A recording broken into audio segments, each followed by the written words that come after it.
Bem-Estar e Movimento. Apresentação: Márcio Atala.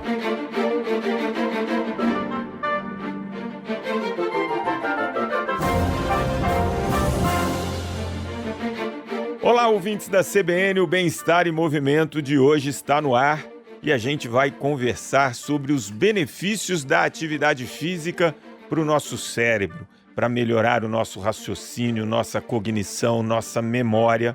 E para falar sobre esse assunto, o meu convidado é o neurologista, o Dr. Márcio Natan. Márcio, seja muito bem-vindo. Muito obrigado, prazer participar com você e o pessoal aqui da CBN. Muito bom, eu começo puxando a sardinha para o meu lado da atividade física. E eu fiz uma entrevista em 2018 com o Endo Suzuki, que é um neurocientista lá de Nova York. E aí já ouvi essa frase de outros neurocientistas. Eu acho que é um exagero, mas eu gosto desse exagero. Você vai me dizer se sim ou se não.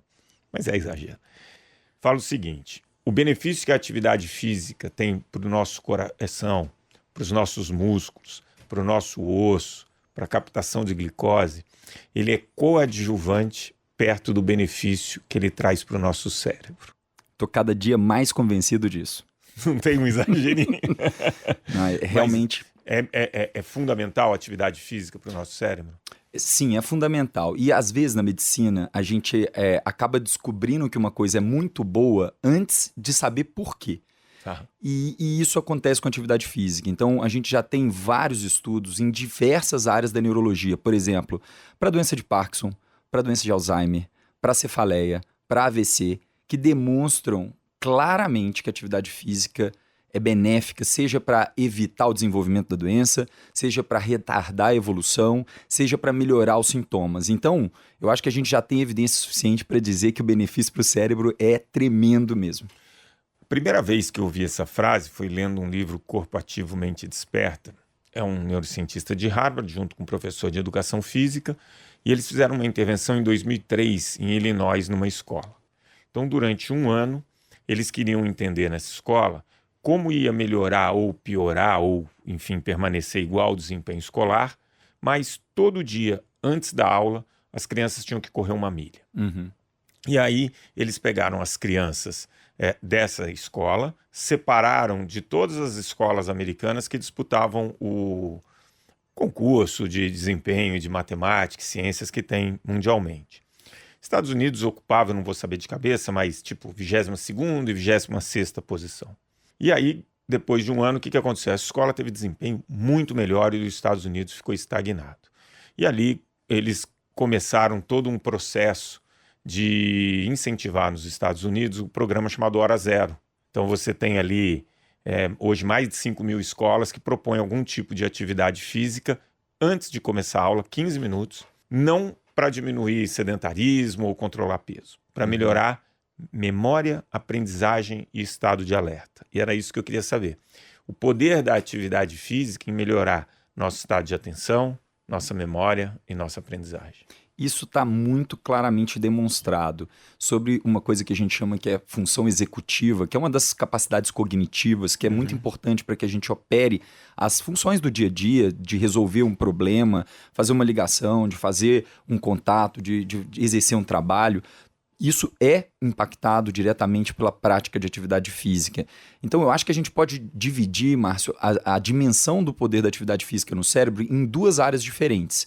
Uma é na promoção de melhora da função, que é isso que você está colocando. No dia a dia. No dia a dia. E a outra é na prevenção da disfunção, na prevenção do desenvolvimento de doenças, que é outra área que também está cada dia mais clara. A disfunção, ela é natural do envelhecimento do cérebro? Não. Isso não é realidade e isso fica muito demonstrado por todo mundo conhece pessoas que são idosas, acima até de 80 anos de idade, que funcionam super bem. Meu pai. Pois é.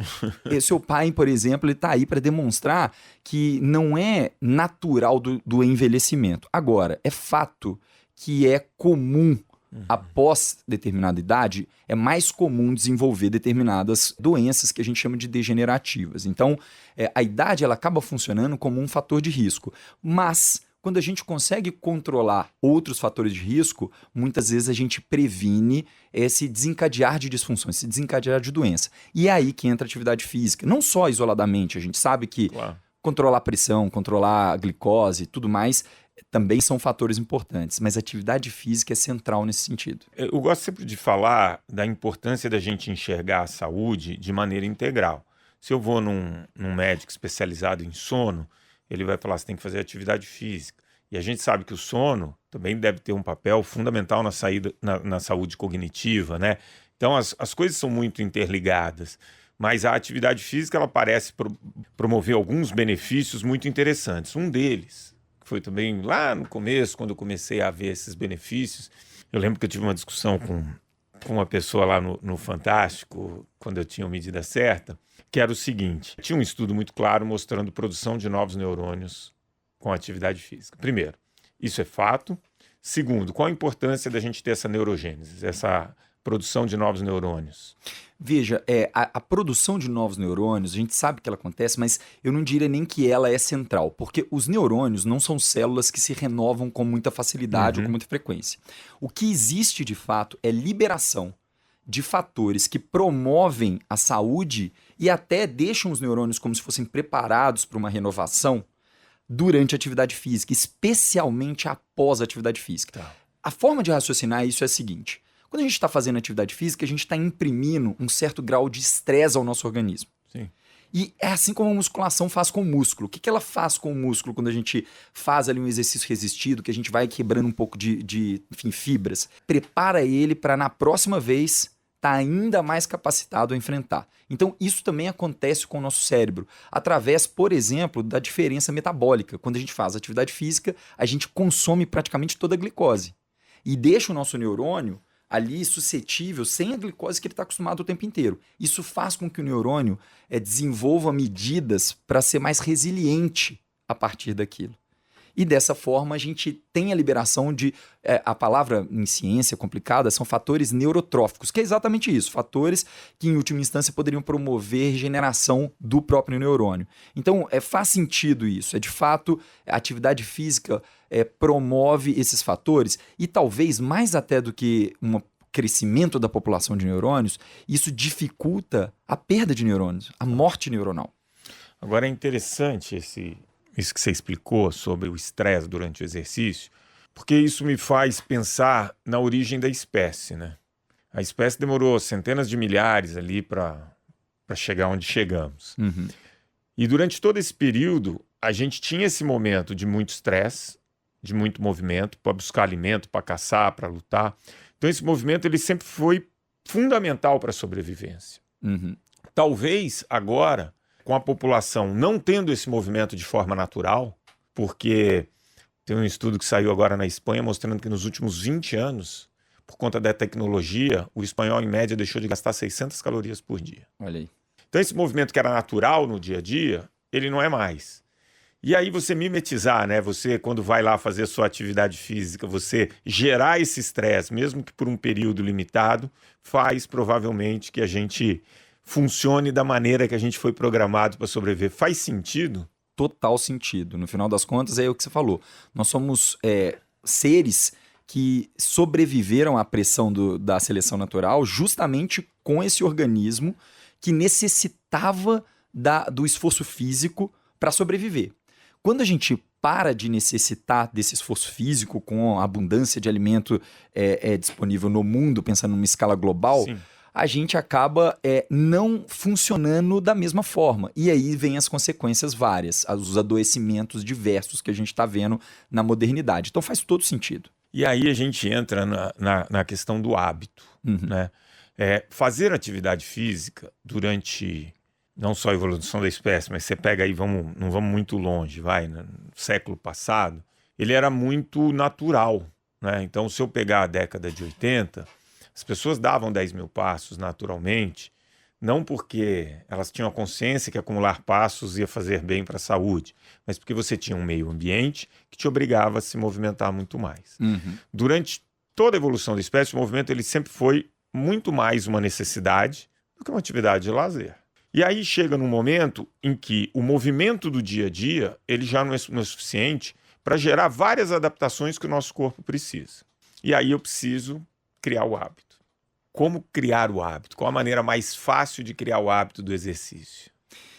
A criação de hábito é um grande desafio que a gente tem dentro da medicina como um todo, né? A gente sabe que existem pesquisas apontando para algumas coisas que facilitam a criação do hábito. Em parte, a gente sabe que desenvolver um ambiente propício e desenvolver gatilhos que te levam a um determinado hábito e retirar outros gatilhos que dificultam aquele hábito ajudam, né?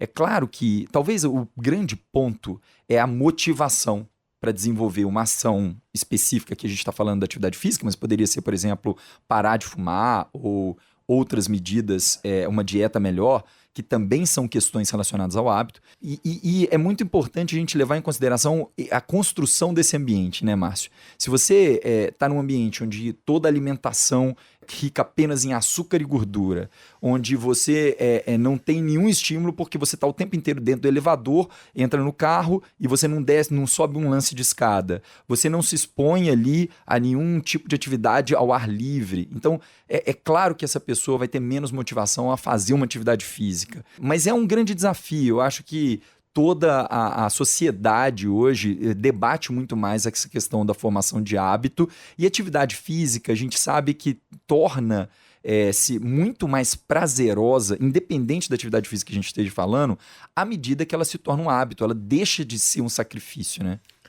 Você tocou em alguns pontos que acabam me deixando até de certa maneira feliz, porque vai muito ao encontro do que eu tenho falado em relação ao meio ambiente. Se você tem numa sala de aula 30 pessoas e 2 estão indo mal, você vai chegar naquele aluno e vai falar, pô, é um programa mais individual. Uhum. O que a gente vê hoje em 30 pessoas, 20, 25 estão indo mal. Então você claramente tem um problema ali de meio ambiente. Se você tem um lago e o peixinho está morrendo, você não vai lá dar remédio para o peixinho, você vai cuidar da água do lago. Hoje, eu costumo brincar que o nosso meio ambiente ele é um caos perfeito para o que o nosso corpo foi desenhado. Uhum. Então você falou aqui, excesso de alimento, claro, em média, um oferecimento de alimento muito maior do que a nossa necessidade. E de má qualidade, muitas vezes. Muitas vezes. Você tem um meio ambiente que te dá um conforto absurdo, que não gera o gasto energético, o movimento que o nosso corpo precisa. Sim. A gente conseguiu embalar o sol, né?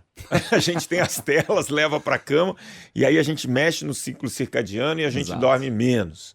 A gente é bombardeado, talvez, com muito mais informação do que a gente tem a capacidade de retê-las. Sim. Né? Então a gente acaba vivendo num meio ambiente em que, se a gente não mudar, criar algumas travas para a gente reagir a esse meio ambiente e incorporar esses hábitos que são saudáveis para o nosso corpo, a gente vai ter problema. E aí, quando a gente fala nessas decisões do nosso cérebro, não sei se é verdade, lógico, devem ser números aproximados, diz que a gente costuma fazer 35 mil decisões por dia e cerca de 30 mil, 28 mil, são sempre automatizadas, inconscientes, procurando conforto, procurando comer mais alimento que você precisa para estocar, porque essa é a nossa característica de genética que nos fez chegar até aqui. É mais ou menos por aí, a maior parte das nossas decisões, elas são influenciadas pelo meio ambiente. É exatamente por aí. Eu acho que isso aponta também para qual é a razão de ser tão difícil fazer atividade física. Então, se a gente pensar justamente nessa questão da evolução da seleção natural, lá atrás, há, 100 mil anos atrás, ou 10 mil anos atrás que seja, o homem ele não poderia se dar o luxo de gastar energia quando desnecessário. Sim. Então, veja, é natural a gente pensar que em um ambiente de escassez, a gente não vai querer fazer atividade física. Afinal de contas, a energia ela é suficiente apenas para se sustentar vivo. Só que a mudança do ambiente aconteceu e, como você bem colocou, talvez nos últimos 50 anos ela se acelerou muito.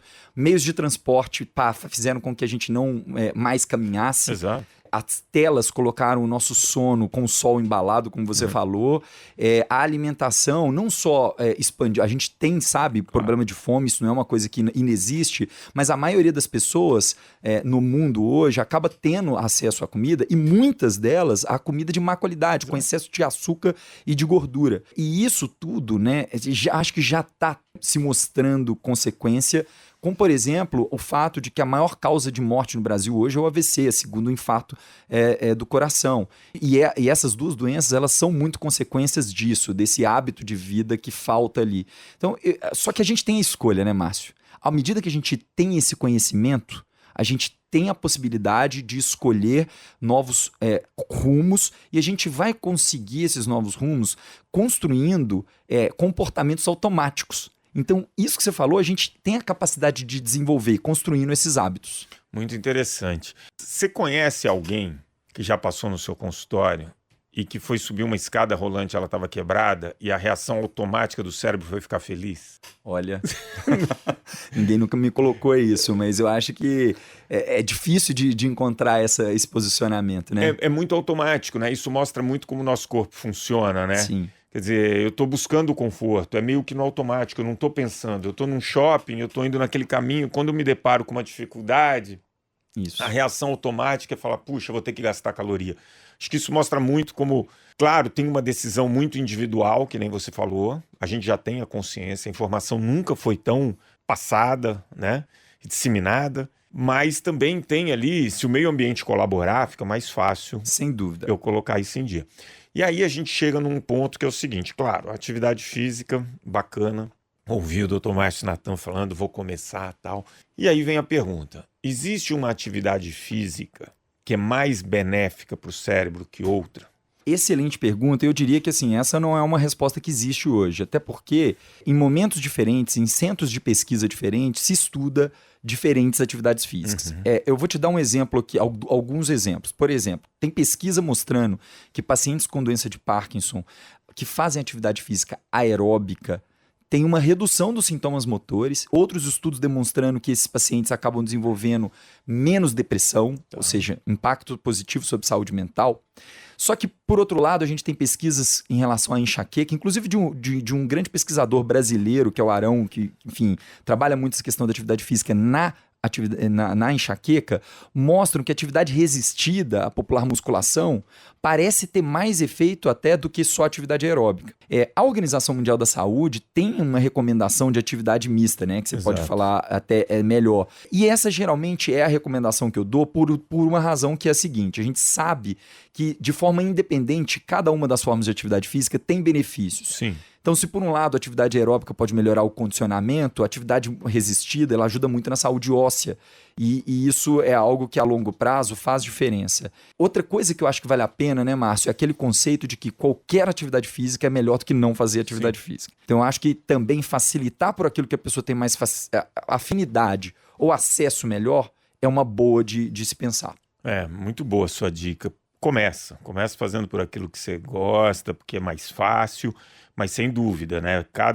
Primeiro a gente tem que pensar na saúde como um todo. Então o treino resistido, a musculação, ela vai ter benefícios, talvez com certeza para o cérebro, não sei se tão bom ou não quanto o aeróbico, mas ele tem um benefício de te dar massa óssea, te dar equilíbrio, te dar força para as atividades do dia a dia. Uhum. Então essa combinação é interessante. Mas quando eu pego uma pessoa para trabalhar e que vem conversar comigo, eu tento jogar ela para uma atividade física que seja menos repetitiva e programática. Por exemplo, a musculação, a caminhada, a corrida, a natação, elas são movimentos cíclicos, repetitivos. E eu gosto muito de criar alguns desafios em atividade física, onde a pessoa tem que reagir a um estímulo inesperado. Interessante. Nem todo mundo vai jogar vôlei, nem todo mundo vai jogar tênis, peteca. A gente que é mineiro sabe que peteca é um excelente esporte. Exatamente. Mas estímulos inesperados, mesmo que seja dentro de uma sala de musculação, respondendo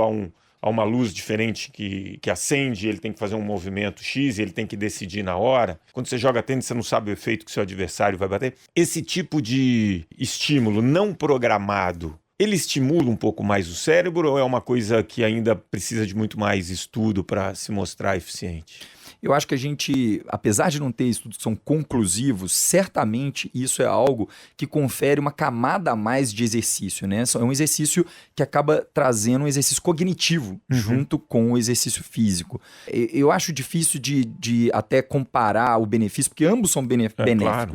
Mas eu acho que faz sentido a gente pensar que exercícios que trazem um desafio cognitivo trazem esse benefício a mais.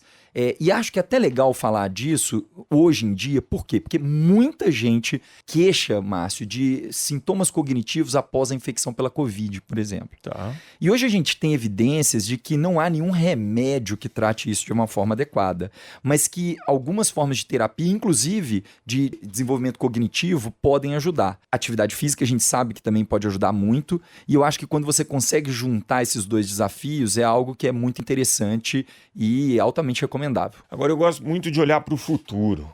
Isso é uma característica minha desde sempre em tudo que eu faço, né? Se eu olho para frente, eu vejo um certo problema. Porque eu vejo o Brasil campeão mundial de sedentarismo infantil. 83% dos adolescentes brasileiros não conseguem cumprir o mínimo de movimento da OMS. É uma geração que vem com uma tela na mão. É uma geração, no Brasil, até por uma questão de meio ambiente, que hoje é mais perigoso você ir na rua brincar, essas coisas todas, por uma série de fatores. A atividade física ela é abaixo do que é recomendado para um desenvolvimento não só motor, social, mas também cognitivo. Qual o impacto que a falta de atividade física tem no adolescente em relação à nossa saúde cerebral? Gigantesco. Inclusive, eu me lembro de uma história que foi uma ação social na Islândia. Eles perceberam que a taxa de alcoolismo entre adolescentes estava gigantesca. É um país que vive maior parte do tempo em condições adversas para atividade física, com muito sedentarismo. E a ação do país foi desenvolver grandes parques fechados para atividade física para reduzir etilismo em adolescentes. E foi um sucesso. Porque, no final das contas, assim, a gente talvez está pegando atualmente a geração de adolescentes mais sedentária, que no futuro vão ser os adultos que vão ter mais consequência. Então, hoje, talvez a gente nem consiga medir, de fato, o tamanho desse impacto negativo, que você tem toda a razão. Mas eu acho que olhar para frente, realmente, a gente precisa pensar em medidas públicas, e que é pública não só as entidades do governo, enfim, municipal, estadual e federal, mas a nossa sociedade como um todo, as escolas, os grandes hospitais, todo mundo tem que estar envolvido numa campanha. Afinal de contas, a gente tem muito dado que mostra o benefício da atividade física, que pode ser gratuita. A gente não precisa de despender nenhum dinheiro para começar. É claro que tem atividades físicas, enfim, que vão custar caro, mas e que tem tantos benefícios assim. Há poucas medidas na saúde, Márcio, tão baratas e tão impactantes como a atividade física. E esse é um desafio, porque a gente vê cada vez mais uma saúde emocional, uma saúde mental pior da população. Claro, a gente não vai, é multifatorial, a gente não vai atribuir só ao sedentarismo, mas com certeza o sedentarismo está entre esses problemas.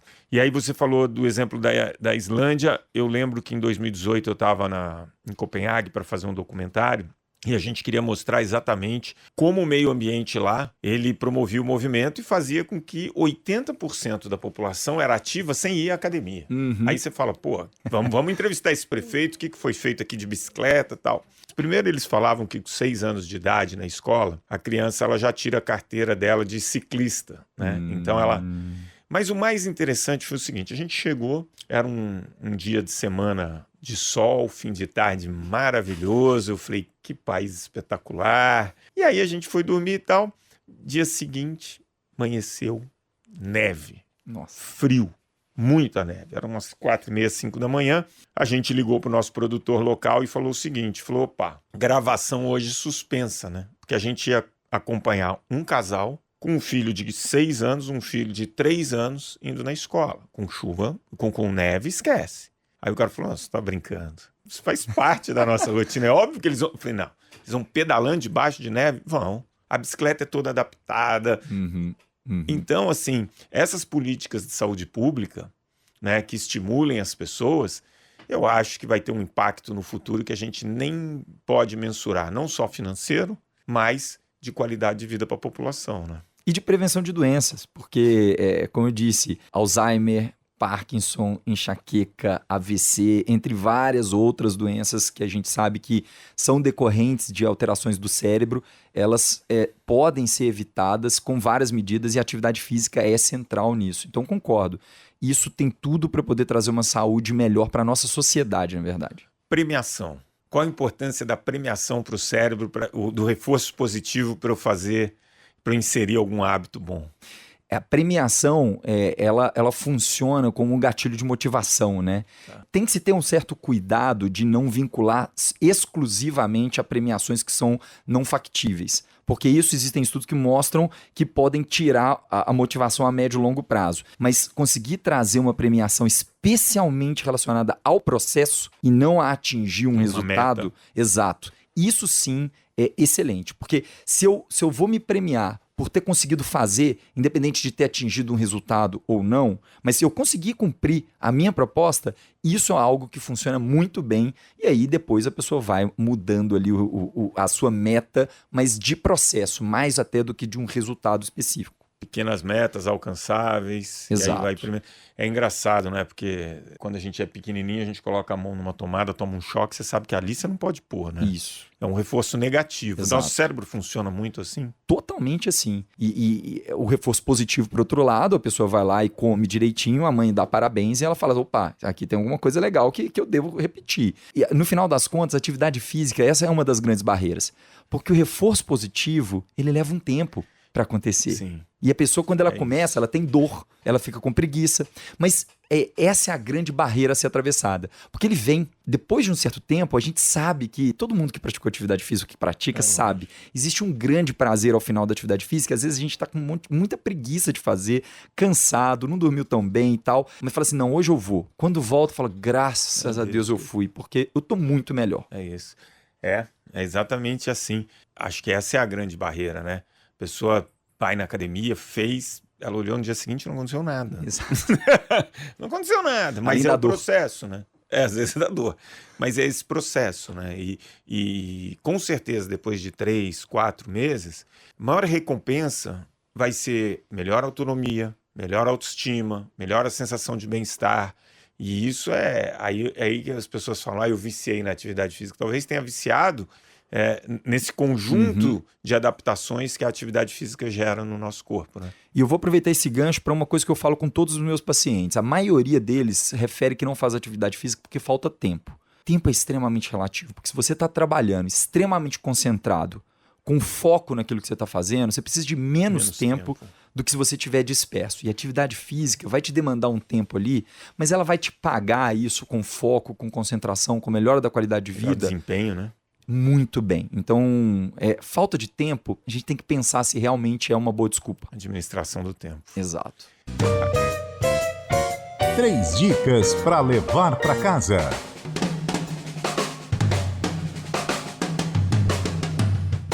Queria que você desse 3 dicas para o nosso ouvinte que quer começar a fazer atividade física, ouviu todos os benefícios que ela tem, como que vai ser mais fácil para o nosso corpo incorporar esse movimento? Primeira dica, fazer atividade física, qualquer que seja, e quanto for, é melhor do que não fazer nada.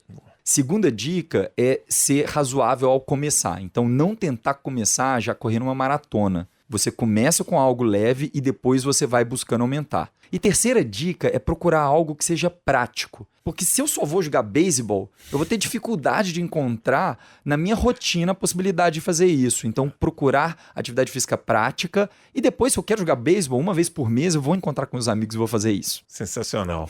Bom, quero agradecer demais sua participação e espero que a gente tenha convencido, né, pelo menos algumas pessoas nessa reflexão que a atividade física ela vai muito além da nossa saúde física. Com a população vivendo mais, a gente quer viver mais, melhor, podendo tomar todas as decisões conscientemente, com o cérebro funcionando da melhor maneira possível. Então, muito obrigado. Obrigado, Márcio. Se uma pessoa tomar a decisão de fazer atividade física a partir dessa conversa, valeu. Já valeu a pena.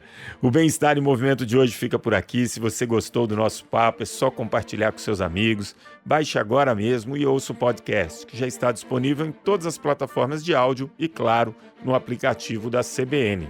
O programa de hoje teve a produção da Joana Cafuri, do Bruno Teixeira, a edição do Rafael Furugem e os trabalhos técnicos da Priscila Gubiotti. Bom fim de semana a todos e grande abraço. Bem-estar e movimento. Apresentação: Márcio Atala.